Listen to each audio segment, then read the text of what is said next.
Okay, here's another kinematics problem. An object is dropped from the top of a building of height h. It takes 0.1 seconds to pass a 2-meter tall window whose bottom is 10 meters from the ground. How tall is the building? Okay, here's one way to set that up. Let's draw a picture. First of all, here's a building, and here's the ground. And let's say the window is right here, and it has a width, delta y, of 2 meters. And the height of the building is h, like this. Now in our little coordinate system, we'll measure y in the positive direction this way, which is standard procedure. And if we drop this object from the top of the building, it's going to fall like this, passing the window in 0.1 second. Delta t is equal to 0.1 seconds. So the way to handle this problem, or at least one way, is to write down the equations of motion, or the equation of motion in the y direction for the falling object. In other words, y as a function of time is equal to minus 1/2 g t squared plus h. Now the minus sign just relates to the fact that I'm measuring y positively in this direction. That's why the minus sign is here. G is the acceleration due to gravity, g, which is equal to 9.81 meters per second squared.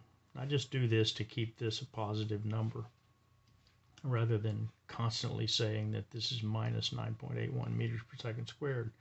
In other words, I leave the minus sign to whatever coordinate system I've chosen. It would be just as easy to choose y increasing positively in this direction, and then I wouldn't have a minus sign here, and I wouldn't have an h here. Nevertheless, I've chosen to start out this way, so that's what I'll do. Okay, let's say that the first place at the top of the window that the object arrives, this is y1, and this is y2. And it arrives here at time t is equal to t1, and it arrives here at time t equal to t2. So I can write that y1 is equal to minus 1/2 g t1 squared plus h, and y2 is equal to minus 1/2 g t2 squared plus h. So the difference in these two numbers is just going to be delta y, and just keeping this one, since this one is greater than this one, based on how I've chosen to measure y, delta y is equal to y1 minus y2. So that's equal to y1, which is minus 1/2 g t1 squared plus h, minus y2, which is minus 1/2 g t2 squared plus h. Or I can write that as delta y is equal to minus 1/2 g t1 squared plus h, just distributing this minus sign, plus 1/2 g t2 squared minus h. So these two h's cancel out. This one cancels this one out, and I can factor out 1/2 g and write that delta y is equal to 1/2 g times, now let's see, 1/2 g times t2 squared minus t1 squared. But I also know that T2 is equal to T1 plus delta T. In other words, T2 occurs later than T1 by this amount. So if I put T2 in this equation, I can write this. Let me move it up a little bit. I can write that delta Y is equal to 1/2 G times T2 squared, which is T1 plus delta T squared minus T1 squared. And that's equal to 1/2 G times, if I expand this, this is T1 squared plus 2 T1 delta T plus delta T squared, and then this minus T1 squared, like this. So these two squared terms cancel each other out, and I'm left with delta Y is equal to 1/2 G times 2 T1 delta T plus delta T squared. Okay, if you remember what we wanted to do, let's take a look at the picture again. We actually want to find H, but H is related to Y1 by this equation right here. Y1 is equal to 1/2 G T1 squared plus H. So we're solving for T1 right now. And once we have T1, since we know what Y1 is, it's 10 plus 2, then we can find out what H is. So I'm going to go back and continue the algebra. So let me continue to solve this equation for T1.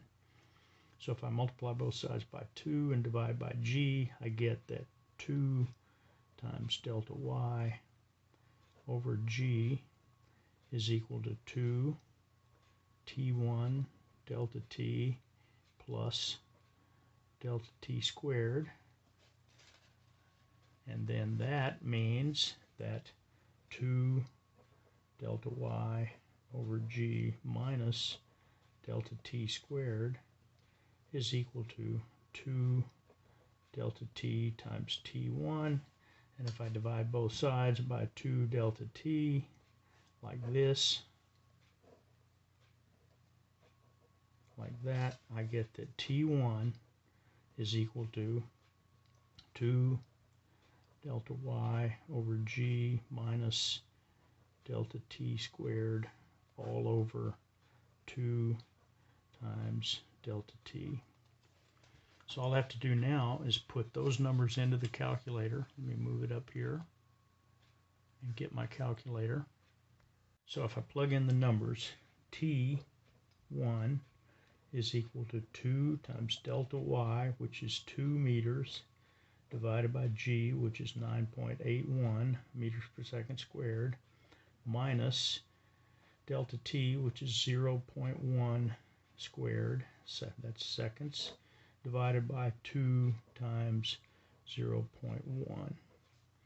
And that is approximately equal to, all right, I've got my calculator here. I've already stored 9.81 in one of the memory locations. So first of all, so 2 times 2 is equal to 4, divided by 9.81 is equal to that number, minus 0.1 squared equals, that's what's in the numerator, divided by 2 divided by 0.1 equals, and I get 1.988. I'm going to store that in one of my locations so I can keep all the decimal places, but it's about 1.988 seconds. That's T1. So what I have to do is go back up here, take a look at my original equation for Y1, which I already know, and solve it for H. So let me write that as, let me put it down here. Okay, I had Y1 is equal to minus 1/2 G T1 squared plus H. So that means that H is equal to Y1 plus 1/2 G T1 squared. So H then is equal to Y1, which I can see from my picture. Y1 is equal to 10 plus 2, that's 12. So that's 12 plus 1/2 G, which is 9.81, times T squared, 1.988, and some decimal places squared. And that is approximately equal to, okay, if I square this number times 9.81 divided by 2 plus 12, I get 31.399, or roughly 31.4 meters is the height of the building, and that is what we were trying to find out.